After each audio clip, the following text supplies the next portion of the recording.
तो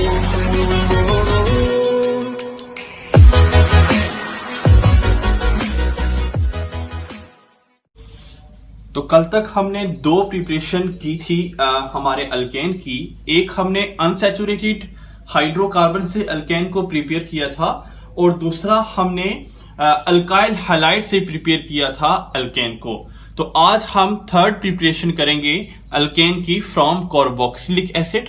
बड़ी important preparations हैं, अल्काइल हैलाइड से देख लीजिए या कार्बोक्सिलिक एसिड से देख लीजिए।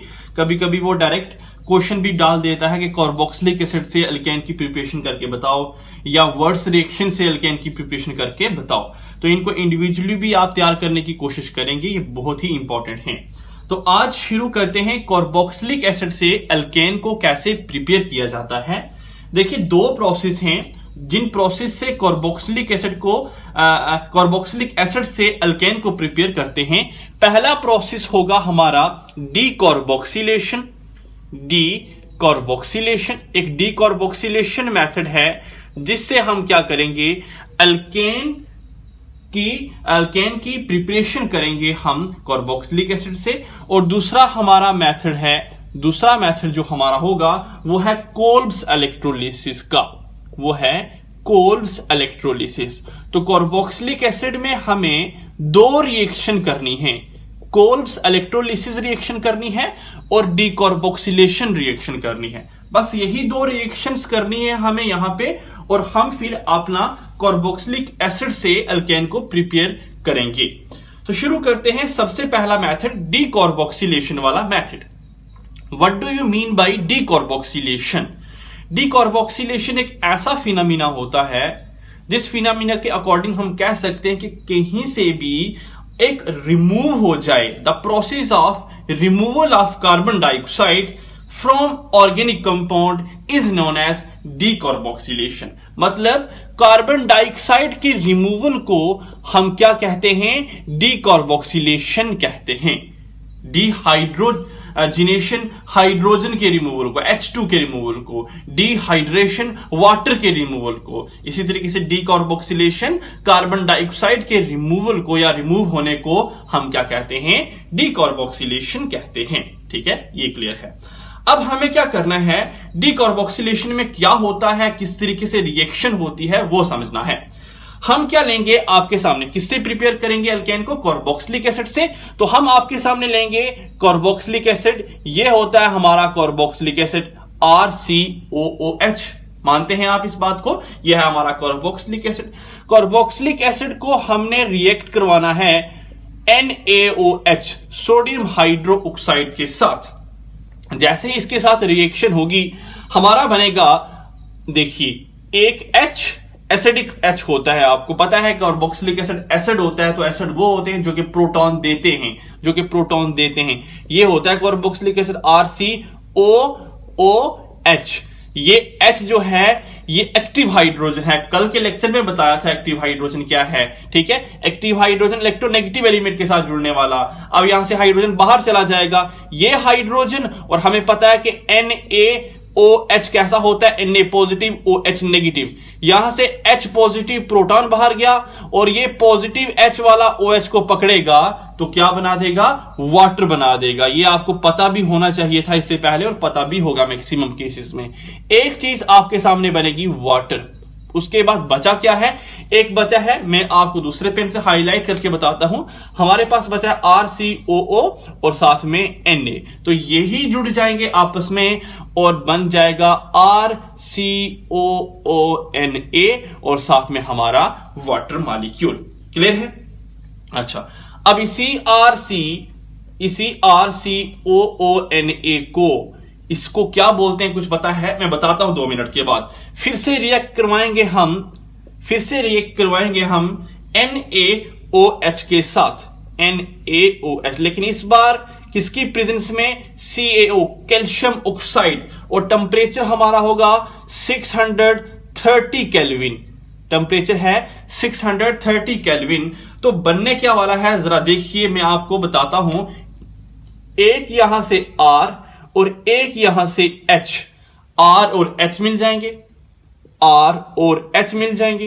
और क्या बचता है, Na एक टाइम है, Na 2 टाइम है, तो कितने time Na 2 time, C 1 time है, C 1 टाइम है, ऑक्सीजन 1 2 और ये 3 टाइम है, तो Na2CO3 सोडियम कार्बोनेट, और ये हमारा है अल्केन। तो इस तरीके से हम क्या करते हैं, कार्बोक्सिलिक एसिड से अल्केन को प्रिपेयर करते हैं।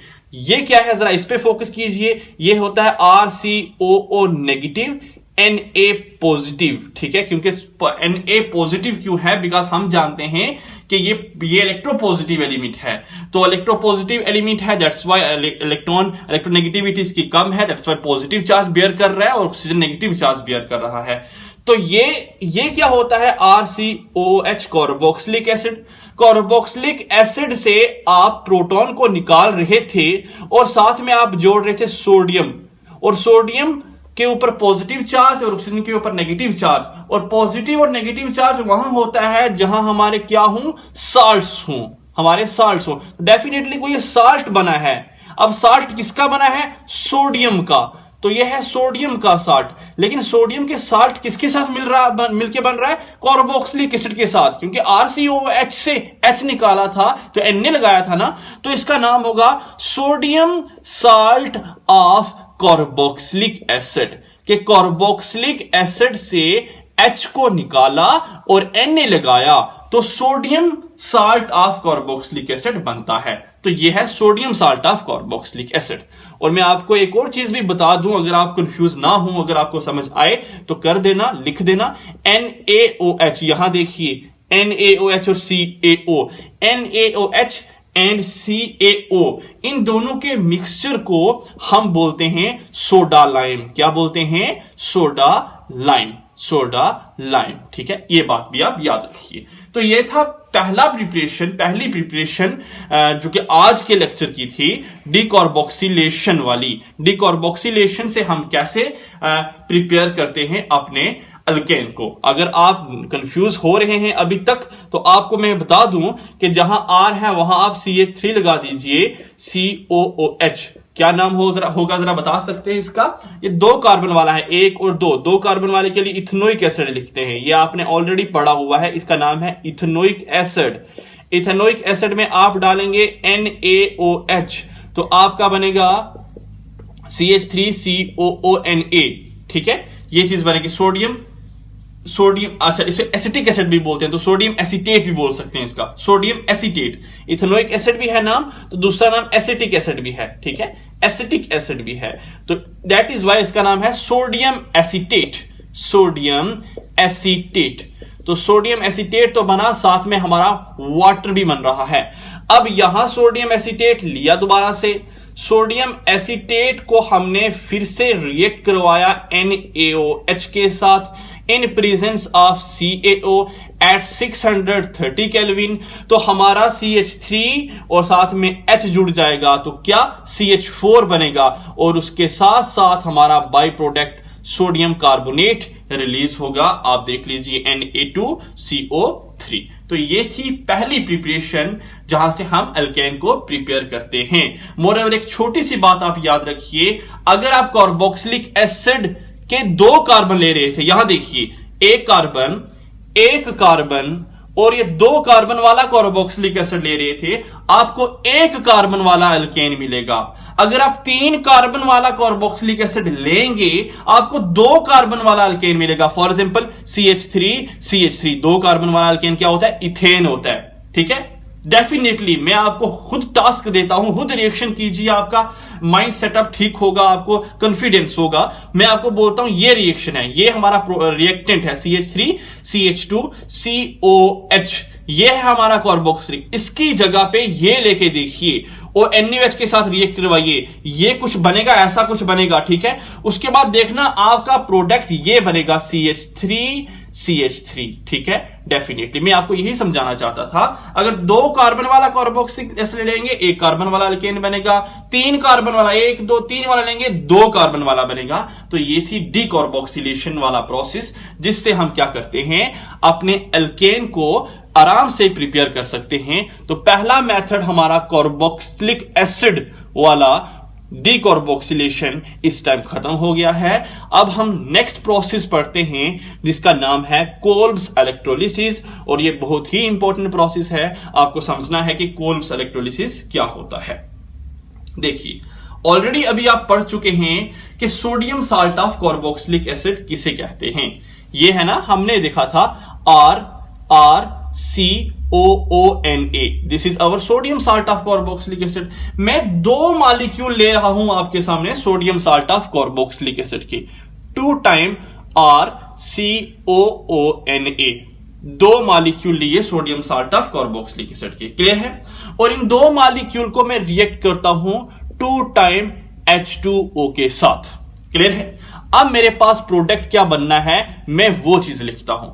देखिए, आराम से समझिए, 2 मॉलिक्यूल लिए हैं तो RCOONA 1 मॉलिक्यूल, RCOONA 2 मॉलिक्यूल। कितने मॉलिक्यूल वाटर के? 2। तो वाटर होता है HOH 1 मॉलिक्यूल, HOH 1 मॉलिक्यूल, ठीक है। ये हो गए 2 मॉलिक्यूल, 2 मॉलिक्यूल इसके भी, ठीक है।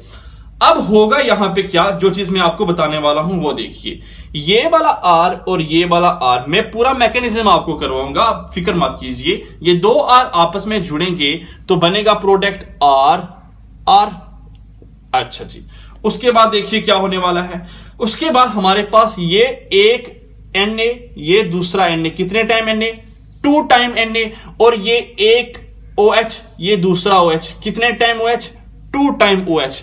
तो 2 टाइम Na और 2 टाइम OH को मैं लिख सकता हूं 2 टाइम NaOH, तो हमें 2 टाइम NaOH भी निकल गया, ठीक है। अच्छा जी, उसके बाद आप देखिए, ये हमारे पास 2 हाइड्रोजन हैं, 2 हाइड्रोजन हैं, तो 2 हाइड्रोजन को मैं लिख सकता हूं क्या आपके सामने? H2, तो मैं लिख रहा हूं H2।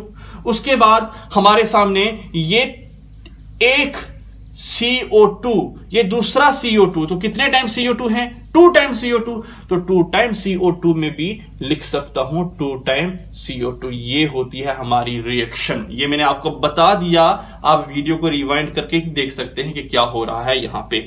तो ये होती है हमारी रिएक्शन कि हम RCON 2 time sodium salt of carboxylic acid की इलेक्ट्रोलिसिस कर रहे हैं। मैं पूरा मैकेनिज्म बता रहा हूं आपको, इसके बाद फिक्र मत कीजिए।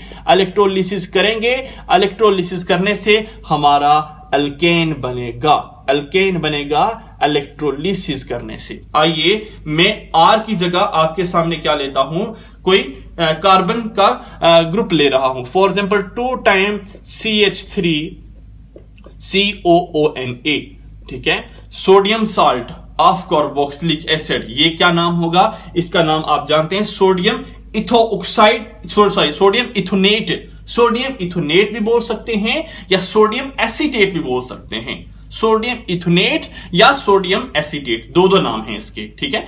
मैंने आपको कहा था पहले कि वो एसिटिक एसिड भी है और इथेनोइक एसिड भी है। तो एसिटिक एसिड से एसीटेट और सोडियम एसीटेट, और इथेनोइक एसिड से सोडियम इथोनेट बोलते हैं, ठीक है। अच्छा, इसको हमने रिएक्ट करवाया वाटर के साथ। वाटर के साथ रिएक्ट करवाने से हमें क्या बनेगा? 2 टाइम CH3 जुड़ जाएगा, CH3 साथ में 2 टाइम NaOH। जहां R था वहां आपने CH3 करना है, बाकी सारी सेम रिएक्शन है। बस जहां R है वहां CH3 कर दिया, बाकी रिएक्शन सेम है। तो ये हुई हमारी रिएक्शन। आइए मैकेनिज्म देखते हैं कि ऐसा क्या होता है कि यहां ऐसी रिएक्शन अक्कर हो रही है। ऐसा क्या है, कौन सी ऐसी रिएक्शन है, कौन सा ऐसा मैकेनिज्म है जिस मैकेनिज्म के थ्रू यहां कोल्ब्स इलेक्ट्रोलिसिस होती है। तो सबसे पहले हमें देखना है इलेक्ट्रोलिसिस है क्या। भाई इलेक्ट्रोलिसिस आपको थोड़ा थोड़ा बेसिक पता होगा, क्लास 10th में आप जानते थे कि एक इलेक्ट्रोलिटिक बीकर होता है। इलेक्ट्रोलिटिक बीकर में इलेक्ट्रोलिसिस होती है। बीकर में हमारे 2 इलेक्ट्रोड होते हैं। एक इलेक्ट्रोड का नाम एनोड होता है और एक इलेक्ट्रोड का नाम हमारा कैथोड होता है, ठीक है। मानते हैं आप इस बात को, एनोड और कैथोड। और ये भी आप जानते हैं कि एनोड पे ऑक्सीडेशन होती है, एनोड पे होती है ऑक्सीडेशन एंड कैथोड पे होती है रिडक्शन, ठीक है। और ये हमारा होता है इलेक्ट्रोलाइट, इसमें है इलेक्ट्रोलाइट। अब इस बीकर में हमने इलेक्ट्रोलाइट पता क्या लिया हुआ है, हमने लिया हुआ है 2 टाइम CH3COONA और उसको डाला हुआ है किसके अंदर, वाटर के अंदर। ये हमने इलेक्ट्रोलाइट लिया हुआ है। ऑक्सीडेशन मतलब क्या होता है ये भी बता देते हैं आपको। ऑक्सीडेशन होता है loss of electron and reduction होता है gain of electron, gain of electron. अब जरा समझिए, अब जरा सोचिए एक मिनट कि जब भी हम यहां बैटरी के साथ कनेक्ट होगा ना किसी के साथ, जब भी हम स्विच ऑन करेंगे तो होने वाला क्या है, खुद सोचिए। जब भी स्विच ऑन करेंगे तो होगा क्या, होगा हमारा ये कि हमारे ये आयन डिसोशिएट कर जाएंगे जो हमने डाले थे, आयोनाइजेशन जिसे बोलते हैं। तो मैकेनिज्म सबसे पहले कहता है कि आपने जो CH3COONA लिया था, CH3COONA लिया था, इसकी आयोनाइजेशन हो जाएगी। आयोनाइजेशन का मतलब आयंस में कन्वर्ट हो जाएंगे। तो कैसे कन्वर्ट होंगे कि 2 टाइम CH3COO नेगेटिव और साथ में 2 टाइम Na पॉजिटिव। यही तो है, Na नेगेटिव और पॉजिटिव से मिलकर तो ये साल्ट बना था। जब भी इलेक्ट्रोलिसिस होगी, जब भी मतलब स्विच ऑन होगा बैटरी का, आयंस में कन्वर्ट हो जाएंगे। CH3CO नेगेटिव अलग टूट जाएगा और Na पॉजिटिव अलग हो जाएगा। हमारा वाटर भी है, इसे भी मत बोलिए, हमारा वाटर भी है। तो वाटर भी डिसोशिएट कर जाएगा, वाटर की भी आयनाइजेशन हो जाएगी। और वाटर किस फॉर्म में डिसोशिएट करता है आपको पता है, H पॉजिटिव की फॉर्म में और OH नेगेटिव की फॉर्म में। ये हुआ हमारा डिसोसिएशन, वाटर की भी डिसोसिएशन हुई और हमारे salt, sodium salt of carboxylic acid की भी डिसोसिएशन हुई है आपके सामने। यहां तक आपको क्लियर हो जाना चाहिए। अब रिएक्शन लिखते हैं कि एनोड पे क्या हो रहा है और कैथोड पे क्या होता है। एनोड पे जस्ट अभी आपको बोला कि एनोड पे होती है ऑक्सीडेशन, ऑक्सीडेशन होती है एनोड पे। What do you mean bye oxidation? Oxidation होता है sir loss of electron, loss of electron. थोड़ा सा कंसेप्ट समझने का है यहां पे, लॉस ऑफ इलेक्ट्रॉन। और कैथोड पे क्या होता है वो भी लिख लेते हैं। तो कैथोड पे क्या होता है जरा वो बताइए सर। तो कैथोड पे होती है रिडक्शन, और रिडक्शन क्या होता है, रिडक्शन होता है गेन ऑफ इलेक्ट्रॉन। ठीक है, रिडक्शन होता है गेन ऑफ इलेक्ट्रॉन। और ये बेसिक आपको पता भी है कि लॉस ऑफ इलेक्ट्रॉन और गेन ऑफ इलेक्ट्रॉन क्या होते हैं। ठीक है, अब जरा सोचिए कि इन ये CH3CO नेगेटिव और OH नेगेटिव, इनके ऊपर नेगेटिव चार्ज है। अब नेगेटिव चार्ज वाला इलेक्ट्रॉन गेन करेगा या लॉस करेगा? नेगेटिव चार्ज वाला इलेक्ट्रॉन को लॉस करता है। अब ये दोनों तो इलेक्ट्रॉन लॉस करने में कैटेगरी में लग गए, मतलब ये दोनों इलेक्ट्रॉन लॉस करेंगे और गेन कौन करेगा? गेन करने वाले या तो Na होंगे या H होंगे। अब एक और क्वेश्चन उठता है कि सर CH3COO नेगेटिव करेगा या OH नेगेटिव करेगा इलेक्ट्रॉन को लॉस? ज्यादा जल्दी कौन लॉस करेगा या किसको लॉस करना है? तो मैं आपको सिर्फ इतना बता देता हूं कि जिसकी इलेक्ट्रॉन लॉस करने की पावर ज्यादा होगी वो ही इन दोनों में से इलेक्ट्रॉन को लॉस करेगा। ठीक है, और ये क्लास 12th में आप पढ़ेंगे इलेक्ट्रोकेमिस्ट्री वाले यूनिट में कि what do you mean by power to lose electron, that is oxidation potential. वो क्लास 12th का लेक्चर होगा।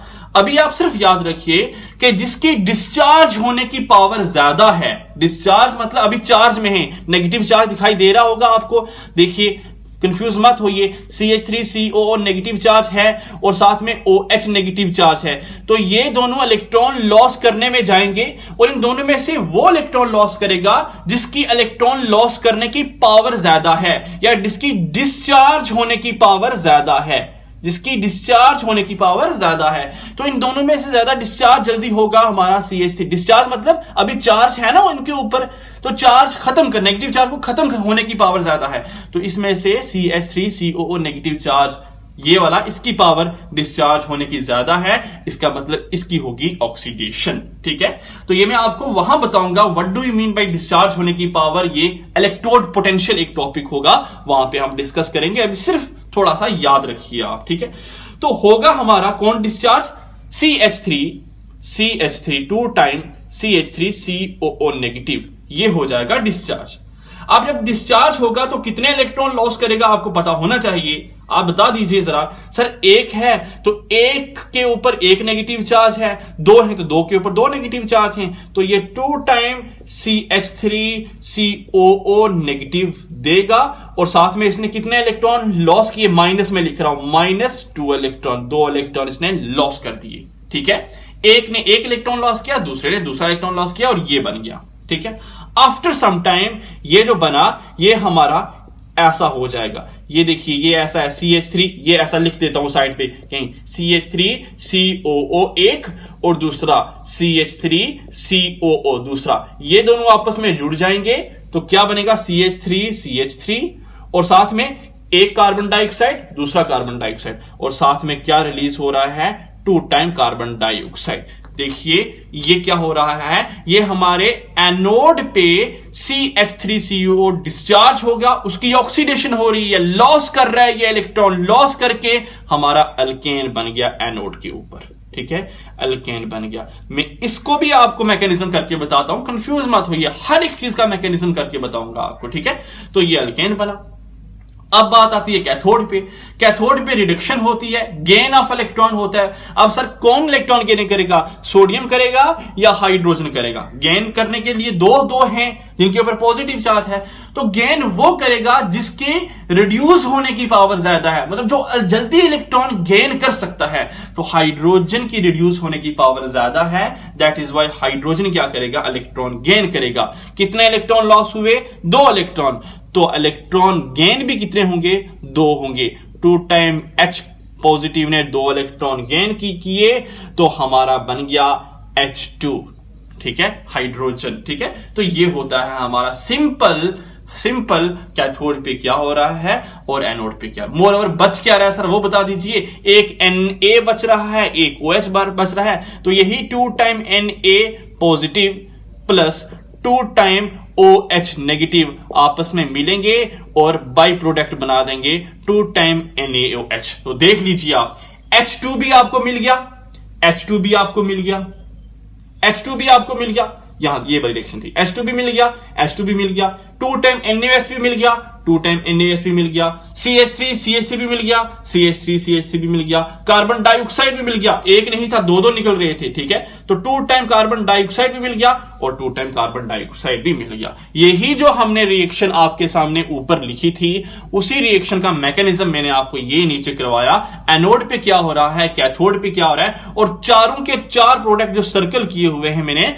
वो निकाले, जो मैंने डायरेक्ट वहां पे लिखे थे। तो ये थी कोल्ब्स इलेक्ट्रोलिसिस। मोरओवर अगर आपको किसी को भी कंफ्यूजन है कि सर ये CH3CHCO से कैसे बन गया डायरेक्टली, वो आप बताइए, तो उसका मैकेनिज्म मैं लिखने वाला हूं। अगर आपको देखना है देखिए, नहीं तो आप 2-3 मिनट वीडियो को स्किप करके आगे चले जाना, वो नहीं देखना। ठीक है, तो आइए मैं उसका मैकेनिज्म भी आपको डिस्कस करवाता हूं, मैं बताता हूं कि कैसे हमारा डायरेक्टली बन गया था, कैसे ऐसा हो सकता है कि CH3 बन सकता है। यही था ना हमारा 2 टाइम CH3COO, ऐसा ही था। और इससे हम क्या बना रहे थे, इससे हम बना रहे थे CH3 और साथ में हम 2 टाइम CO2 रिलीज कर रहे थे या रिमूव कर रहे थे। आइए मैकेनिज्म इसका देखते हैं। मैंने इस पार्ट का मैकेनिज्म निकालना है।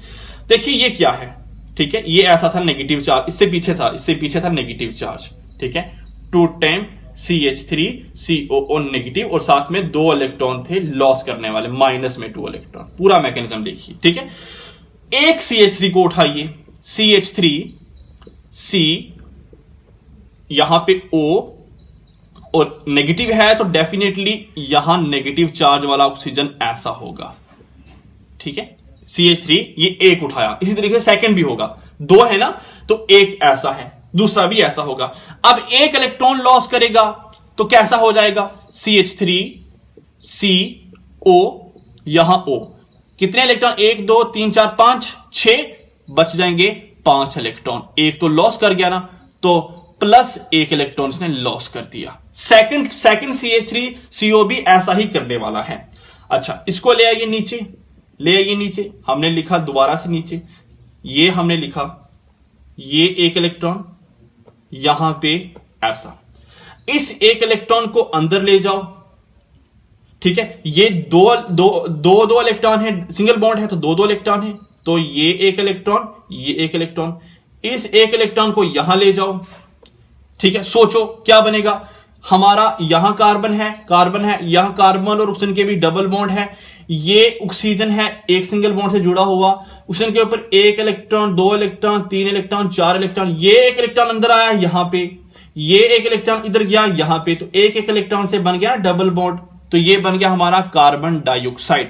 ऐसा ही होता है CO2, ये इलेक्ट्रॉन हटा भी दो तब भी फर्क नहीं पड़ने वाला, CO2 बचा क्या, CH3 बचा, और CH3 के ऊपर एक इलेक्ट्रॉन बचा।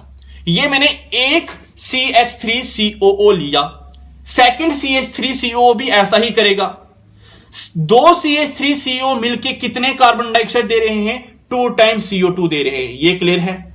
और साथ में एक CH3 फ्री रेडिकल एक कार्बन से मिला, इसे फ्री रेडिकल बोलते हैं, आप पढ़ के आए हैं, और दूसरे से भी CH3 फ्री रेडिकल मिला। ये फ्री रेडिकल और फ्री रेडिकल आपस में जुड़ेंगे तो क्या बना देंगे, CH3 बना देंगे। तो यही था हमारा कंप्लीट मैकेनिज्म। ये मैंने एक के लिए लिखा है, एक CH3CO के लिए, हम दो हैं, दूसरे में भी यही होने वाला है, सेम रिएक्शन होने वाली है। एक से एक मिल रहा है कार्बन डाइऑक्साइड, दूसरे से दूसरा कार्बन डाइऑक्साइड मिलेगा तो 2 टाइम कार्बन डाइऑक्साइड मिल गया। एक से एक CH3 फ्री रेडिकल मिलेगा, दूसरे से भी एक और CH3 फ्री रेडिकल मिलेगा, ये दोनों आपस में जुड़ेंगे और अल्केन बना देंगे। तो यही थी हमारी कोल्ब्स इलेक्ट्रोलिसिस की कंप्लीट मैकेनिज्म। इसे आप अपनी कॉपी पे नोटबुक पे नोट डाउन कर लीजिए। तो फोर्थ मेथड है बाय कार्बोक्सी कंपाउंड।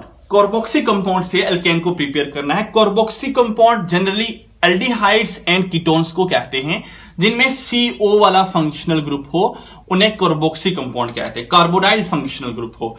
तो कार्बोक्सी कंपाउंड से पहला मेथड देखिए, by the reduction of carbonyl compound with concentrated hydrogen iodide at 150 degree in presence of red phosphorus. तो हम कोई एल्डिहाइड ले रहे हैं आपके सामने, ये हमारा एल्डिहाइड है RCHO। एल्डिहाइड में हमने क्या करना है, हाइड्रोजन आयोडाइड डालना है। देखिए hydrogen iodide 4 time hydrogen iodide डाला, टेंपरेचर भी मेंशन किया हुआ उसने 150 डिग्री सेल्सियस, और इन प्रेजेंस ऑफ रेड फास्फोरस। ठीक है, एक फास्फोरस की एलोट्रोपिक फॉर्म है रेड फास्फोरस, उसकी प्रेजेंस में हमने ये रिएक्शन करवाई। मैं आपके सामने डायरेक्ट प्रोडक्ट लिखता हूं, मैं फिर आपको बताता हूं होता क्या है। जरा देखिए, प्रोडक्ट है हमारा RCH3 और साथ में हमारा H2O और साथ में हमारा 2 टाइम I2 निकलेगा। जरा देखिए, ये है R, ये है R, ये एक C, ये एक C, ये एक हाइड्रोजन और यहां 4 हाइड्रोजन, 5 हाइड्रोजन हो गए। 5 में से 3 यहां लग गए, कितने हाइड्रोजन बचते हैं, 2 हाइड्रोजन और एक ऑक्सीजन मिलके वाटर, और 4 आयोडीन बच रहे हैं, 4 आयोडीन 2 टाइम I2 की फॉर्म में बाहर। तो ये होती है हमारी रिएक्शन। अब जहां R है वहां आप CH3 कर लीजिए। डिटेल में जाऊंगा तो वीडियो की लेंथ बड़ी हो जाएगी, दैट इज वाई आप R की जगह CH3 लिखेंगे और आपको CH3 मिल जाएगा। ठीक है, R की जगह H भी लिख सकते हैं आप। ठीक है, देखिए HCHO क्या होता है, ये फॉर्मेल्डिहाइड, पहला एल्डिहाइड से मिथेनल भी बोलते हैं। ठीक है, तो रिएक्शन होगी हमारी HCH3H2O प्लस 2 टाइम I2, जिसका नाम है मीथेन। ये ऑलरेडी आप देखिए, ये मीथेन ही है, CH3 और एक HCH4 बनता है। तो ये थी पहला मेथड जिससे हम क्या कर सकते हैं, प्रिपेयर कर सकते हैं अपने अल्केन को बाय द रिडक्शन। ठीक है, सेकंड मेथड देखिए, सेकंड मेथड है क्लीमेंसन रिडक्शन। क्लीमेंसन रिडक्शन क्या है वो देखते हैं, क्लीमेंसन्स रिडक्शन। ठीक है, तो क्लीमेंसन्स रिडक्शन से भी हम क्या कर सकते हैं, प्रिपेयर कर सकते हैं। देखिए क्लीमेंसन रिडक्शन कुछ नहीं, बस क्लीमेंसन रिडक्शन के रीजेंट याद रखिए कि एक कैटलिस्ट होता है जिंक एमेल्गम। ठीक है, zinc in presence of mercury, जहां zinc in presence of mercury दिखाई दे गया आपको और साथ में ये रिएक्शन HCl की प्रेजेंस में होगी, तो वो रिडक्शन हमारी क्लीमेंसन्स रिडक्शन होने वाली है। देखिए होता क्या है, ये हमारा है R, C, H और O, ये हमारा एल्डिहाइड है। कोई कीटोन ले लेते हैं, तो ये हमारा कीटोन है RCOR, ये हमारा कीटोन है। क्लीमेंसन रिडक्शन में क्या करना होता है, आपको रीजेंट मैंने बता दिया, जिंक एमेल्गम होता है, zinc amalgam in presence of HCl। Zinc amalgam, amalgam मतलब मरकरी के साथ जब जिंक जुड़ा हो उसे एमेल्गम बोलते हैं, इन प्रेजेंस ऑफ HCl। ठीक है, अब यहां आपको रिडक्शन करनी है, रिडक्शन होता है एडिशन ऑफ हाइड्रोजन, तो ऐड करने पड़ेंगे हाइड्रोजन। आपको दो, यहां 4 हाइड्रोजन है तो 4 हाइड्रोजन को ऐसा लिख सकते हैं 2 टाइम H हो गया ना, 4 हाइड्रोजन, 4 हाइड्रोजन। यहां से 2 हाइड्रोजन और 1 ऑक्सीजन को बाहर निकाल दीजिए। 2 हाइड्रोजन 1 ऑक्सीजन मतलब क्या बाहर चला गया, वाटर का मॉलिक्यूल बाहर चला गया, वाटर का मॉलिक्यूल बाहर चला गया। बचता क्या है, जहां से आपने ऑक्सीजन बाहर निकाला था वहां जो बचे हुए हाइड्रोजन है वो लगा दो, बस कुछ नहीं करना। यहां से ऑक्सीजन बाहर गया, 2 हाइड्रोजन वहां लगाने, 2 लगा दिए, एक ऑलरेडी लगा हुआ था, तो क्या बन जाएगा, यहां पे 2 लगा दो, एक ऑलरेडी लगा हुआ था, तो क्या बन जाएगा RC, 2 और 1 3, तो लिख सकते हैं ना RCH3, ये बन गया हमारा RCH3। ठीक है, अब यहां से आपने निकाले थे ना ऑक्सीजन, तो 2 हाइड्रोजन यहां लगा दो, तो R, यहां 2 हाइड्रोजन लगाने हैं तो RCH2R, तो ये भी हमारा अल्केन ही होता है RCH2R। इसे भी अल्केन बोलते हैं, इसे भी अल्केन बोलते हैं। आइए जरा इसकी एग्जांपल देख लेते हैं, अगर सेकंड में आपको कंफ्यूजन है तो। CH3CO, यहां CH3, साथ में वही 4 हाइड्रोजन, वही सेम कैटलिस्ट डालिए तो बनेगा आपका CH3, यहां 2 हाइड्रोजन लगाइए और यहां CH3, क्या नाम है, प्रोपेन इसका नाम, और साथ में वाटर का मॉलिक्यूल। तो ये होती है क्लीमेंसन रिडक्शन। बस जहां से आपको ऑक्सीजन निकालना है वहां 2 हाइड्रोजन लगाने हैं और रिएक्शन जिंक एमेल्गम या जिंक मरकरी की प्रेजेंस में होगी, बस इसके अलावा क्लीमेंसन रिडक्शन में कुछ भी और स्पेशल नहीं है। फाइनल और लास्ट रिडक्शन हमारे पास है वोल्फ किश्नर रिडक्शन। नाम जरा लिख लीजिए, बड़ी इंपॉर्टेंट रिएक्शंस चल रही हैं, वोल्फ किश्नर रिडक्शन। तो नाम है वोल्फ किश्नर्स रिडक्शन। वोल्फ किश्नर नाम के साइंटिस्ट थे, उन्होंने रिडक्शन दी। रिडक्शन क्या होता है, रिडक्शन बस कुछ नहीं, एडिशन ऑफ हाइड्रोजन होता है। तो ये भी हमारे एल्डिहाइड और कीटोन के लिए ही रिएक्शन है। मैं आपके सामने लेता हूं एल्डिहाइड RCHO और मैं आपके सामने कीटोन भी लेता हूं RCOR। ठीक है, इन दोनों को आप ट्रीट, दोनों साइमल्टेनियसली करवा रहा हूं, हाइड्राजून के साथ ट्रीट करवाइए। NH2 हाइड्राजीन का फार्मूला होता है सर, हाइड्राजीन का फार्मूला। ठीक है, तो NH2 हाइड्राजीन का फार्मूला है, ये फार्मूला किसका है, हाइड्राजीन। आप जरा नाम लिख लेंगे नीचे, हाइड्राजीन। ठीक है, हाइड्राजीन के साथ रिएक्ट करवाया, ये भी हाइड्राजीन है। ठीक है, हाइड्राजीन के साथ रिएक्ट करवाया आपने, तो हाइड्राजीन के साथ पहले आप एल्डिहाइड को रिएक्ट करवा रहे हैं, साथ साथ साइमल्टेनियसली रिएक्शन करवा रहे हैं, और ये हमारी कीटोन है, कीटोन की भी रिडक्शन करवा रहे हैं। तो होगा यहां से 2 हाइड्रोजन और 1 ऑक्सीजन बाहर, ये 2 हाइड्रोजन और 1 ऑक्सीजन बाहर, तो वाटर मॉलिक्यूल बाहर हो जाएगा और बचेगा क्या, RCH, साथ में N, साथ में NH2। यहां से बाहर क्या जा रहा है, वाटर का मॉलिक्यूल, यहां से भी वाटर का मॉलिक्यूल एलिमिनेट कर दीजिए, बचेगा R, यहां C, यहां R, आगे है N के आगे NH2। क्लियर है यहां तक?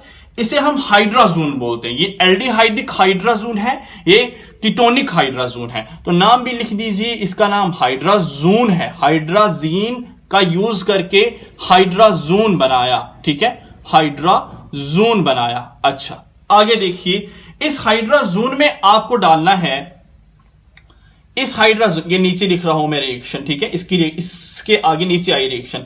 इस हाइड्राजून में मैं डालना है sodium ethoxide, sodium ethoxide C2H5ONA, sodium ethoxide. यहां भी साइमल्टेनियस रिएक्शन, दोनों इकट्ठी करवा रहा हूं आपको, कंफ्यूज मत होइए। यहां भी सोडियम इथोक्साइड डाला और टेम्परेचर दिया 180 डिग्री सेंटीग्रेड, यहां भी टेम्परेचर 180 डिग्री सेंटीग्रेड। होने वाला क्या है जरा देखेंगे। ठीक, एक बार ये है R, ये है CH और यहां से H, तो क्या बन जाएगा RCH2 and 3, तो एक बनेगा प्रोडक्ट RCH3, RCH3। यहां पे क्या होने वाला है, ये R और C और यहां से 2 H, जिस कार्बन से हमने ये अलग किया, तो यहां बनेगा RCH2R। और क्या बचता है, और क्या बचता है, यहां सर सिर्फ एक N2 बचता है, तो और nitrogen dioxide gas, die nitrogen gas, और N2 बाहर, N2 गैस। ये भी हमारा अल्केन ही है, आप जानते हैं, और ये भी हमारा अल्केन ही है। ठीक है, तो इस तरीके से हम वोल्फ-किश्नर रिडक्शन करवाते हैं। वोल्फ-किश्नर रिडक्शन में भी एल्डिहाइड और कीटोन का यूज हो रहा है, जिसमें हम हाइड्राजीन डालते हैं। हाइड्राजीन डालने से वाटर का मॉलिक्यूल एलिमिनेट होता है। एल्डिहाइड लगा लीजिए या कीटोन लगा लीजिए तो हाइड्राजून बनता है। हाइड्राजून में सोडियम इथोक्साइड की प्रेजेंस में रिएक्शन होती है 180 डिग्री सेंटीग्रेड पे, तो होगा वहां से क्या, रीअरेंजमेंट होगी और एलिमिनेशन होगी। डाइनाइट्रोजन बाहर चला जाएगा, नाइट्रोजन गैस बाहर चली जाएगी और साथ में हमें एल्केन अपना मिल जाएगा। तो आपका टास्क है, इनकी एग्जांपल लिख लीजिए, जहां जहां आर है वहां वहां CH3 लगा के देखिए। बस कुछ नहीं करना, आर की जगह CH3 लगाना है। CH3 लगाइए, आपका प्रोडक्ट बनेगा CH3 यहां आर की जगह CH3 लगा दीजिए तो आपका प्रोडक्ट बनेगा CH3 CH2 ठीक है, तो कोई भी कंफ्यूजन मत रखिए अपने माइंड में। तो ये थी हमारी कुछ प्रिपरेशन हमारे एल्डिहाइड से और कीटोन से, और ओवरऑल प्रिपरेशन हमने 4 की हैं, जिसमें हमने डिटेल में सारी प्रिपरेशंस को कवर किया है, अल्केन की प्रिपरेशंस को। आई होप आपको वीडियो अच्छे से समझ आई होगी। वीडियो को मैक्सिमम शेयर कीजिए, लाइक कीजिए, चैनल को सब्सक्राइब कीजिए। कमेंट सेक्शन में कोई भी प्रॉब्लम हो, कमेंट सेक्शन में कमेंट करके बताइए। Thank you.